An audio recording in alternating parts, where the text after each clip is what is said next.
But my prayer, my hope for you too, is that you continue to love each other the same way you did when you were 15 and 16-year-old kids with that pure, innocent love. But most importantly, I vow to choose you every single day till we grow old together and share our love story to whoever is willing to hear it. I love how kind you are to those without asking anything in return.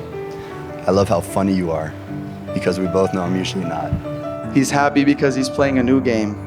It's the game called life, and he gets to play with his perfect team. And I don't